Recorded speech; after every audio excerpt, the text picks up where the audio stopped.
Hello everyone. In this video, we are going to solve today's lead code daily challenge problem, nth Fibonacci number. So here in this question, we are given that a sequence is defined as follows, whereas t0 equal to 0, t1 equal to 1, t2 equal to 1, and tn plus 3 for all n greater than equal to 0 is defined as tn plus 2 plus tn plus 1. We are given a value n and we have to return the value of t of n. So here given an example, just like n equal to 4, the answer is 4. And for n equal to 25, we are getting 1389537. So the problem goes just like the Fibonacci number, and same is the pattern for Fibonacci one. So if you already know that for Fibonacci series, we have defined this type of sequence that t0 equal to 0, t1 equal to 1, and t of n for all n greater than equal to 2 is tn minus 1 plus tn minus 2. So in Fibonacci series, the nth term for all n greater than equal to 3 is equal to the previous term and the second previous term. Just like if you want to find for a particular n, you'll have to go for n minus 1 and n minus 2. The summation of both these terms would be equal to the nth number. Same is the case in Fibonacci series. For Fibonacci series, the value for any n will be equal to the summation of three previous terms. So summation of three previous terms will be equal to the nth number. So if you know about Fibonacci series, how we go about calculating the answer for nth. So if you are given a value n, we would be first calculating the value of n minus 1 and the same for n minus 2. When we have the solution for these two problems, that t of n minus 1 and t of n minus 2, you would be getting the solution for n, that would be t of n equal to t of n minus 1 plus t of n minus 2. This problem goes recursively, and for n minus 1 also we'll have two subproblems. The t of n minus 1 it will be equal to the summation of two previous term for this one. So for n minus 1, the summation of n minus 2 and n minus this 3. So same as in case for n minus 2. So n minus 2 also will be having two cases, and this will go recursively.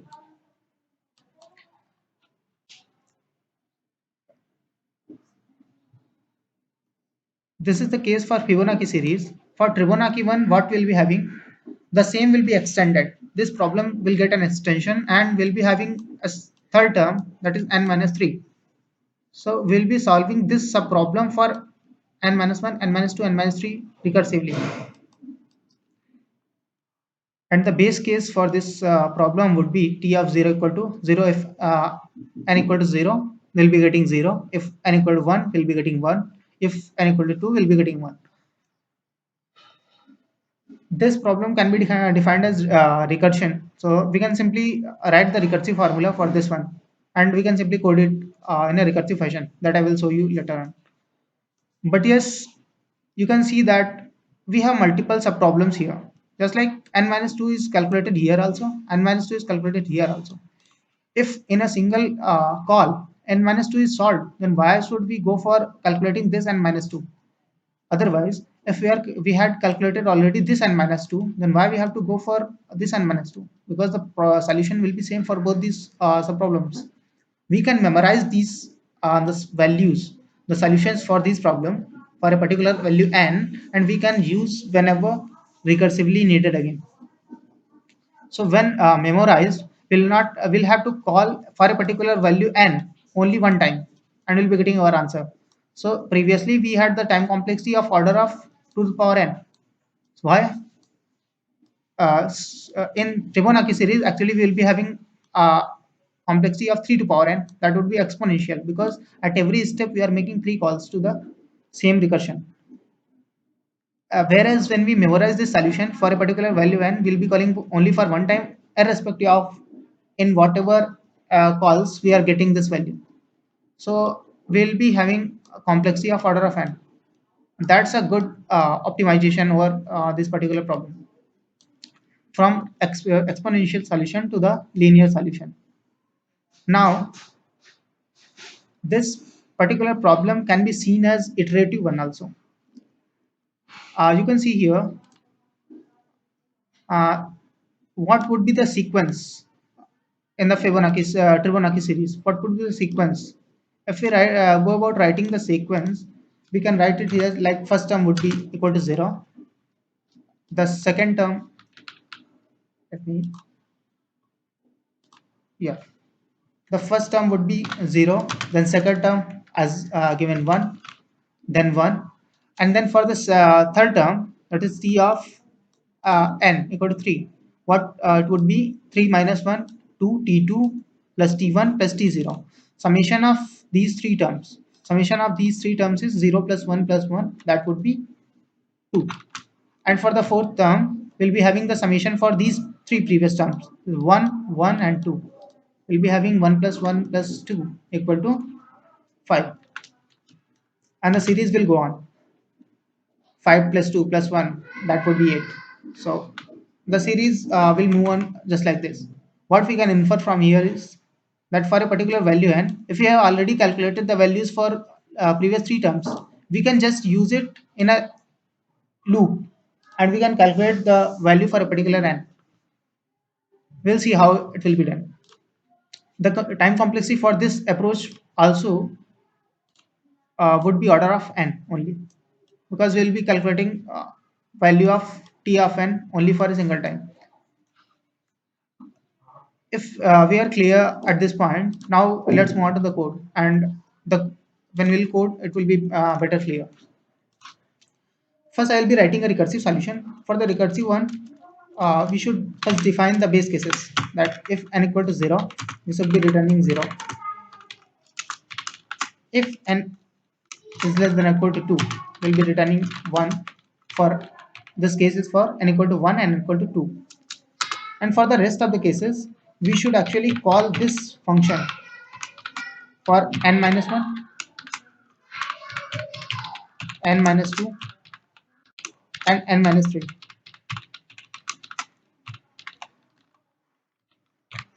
And the summation of these three terms we should be returning. So this is a pure recursive solution that would work, but yes, it would give TLE for some cases when we have large value of n. So for n equal to 4, it's fine. But when we'll submit it, it will be given time limit exceeded.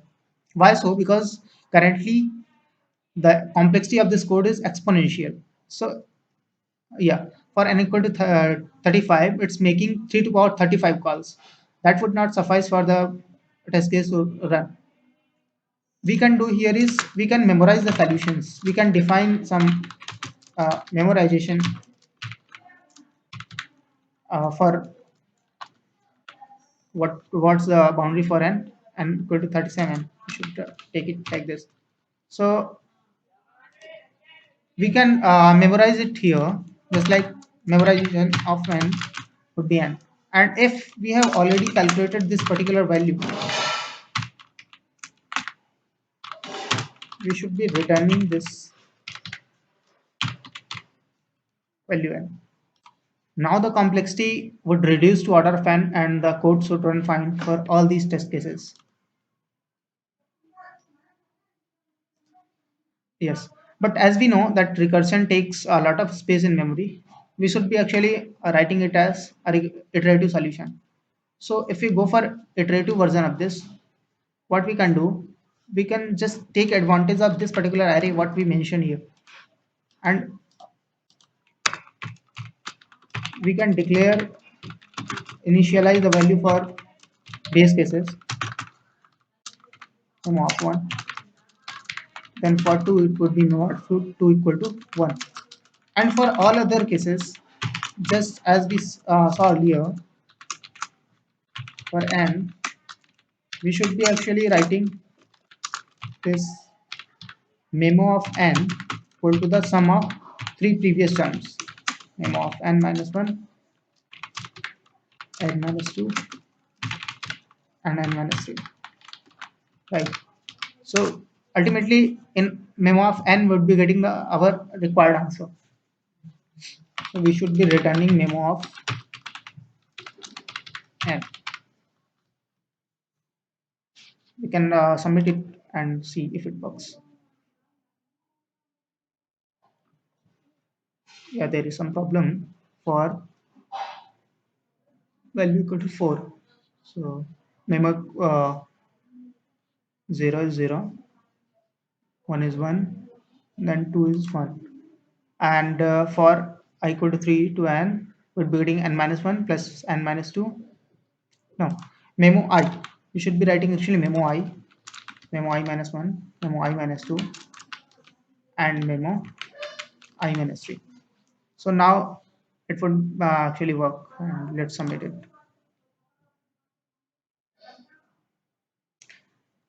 Now we can analyze the complexity of this code. What's the complexity of this code?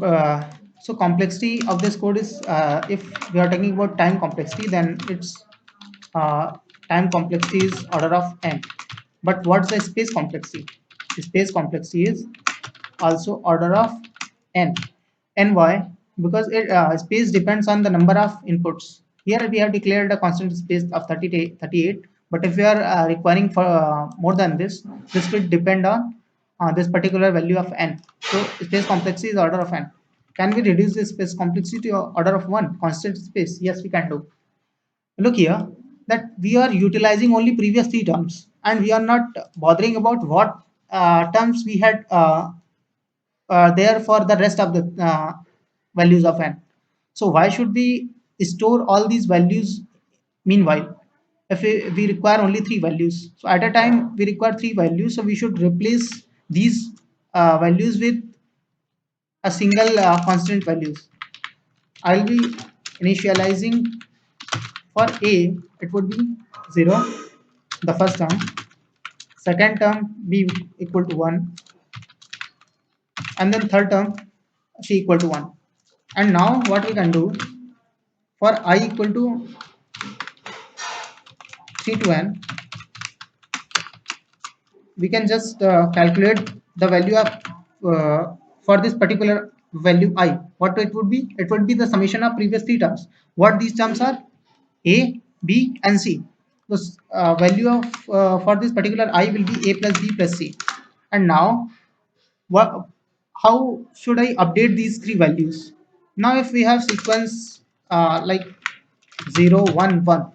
So for calculating this value, I'd be A is 0, B is 1, C is 1. Now D would be 2. But now for calculating the next value, I should update the values of A, B, C.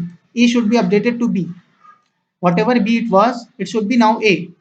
And whatever C it was, now it should be B. And C should be equal to D. So it will be updating these constants in a similar way. So A equal to B, then B equal to C, then C would be equal to this new updated value. And for the value n, the answer will be stored in value. This D would be updated in C. So our answer will be in C. But yes, we need to handle the case for this one. Just like if n equal to 0, then we should be returning this A only.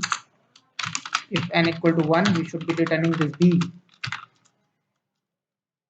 Or for n equal to 2 also, we should be returning this B value. So now the space complexity has reduced to order of 1. And this is the most optimal solution we can have for this particular problem. I hope that this solution is clear to you. I'll be uploading all three solutions, that is recursive plus memorization, and then iterative solution with time complexity and space complexity of time complexity order of n and space complexity of order of 1. In the description section below, I'll be sharing the link. Have a look. If you have any problem, do watch it again. This particular concept, what we talked earlier. So go through it again if you have any problem.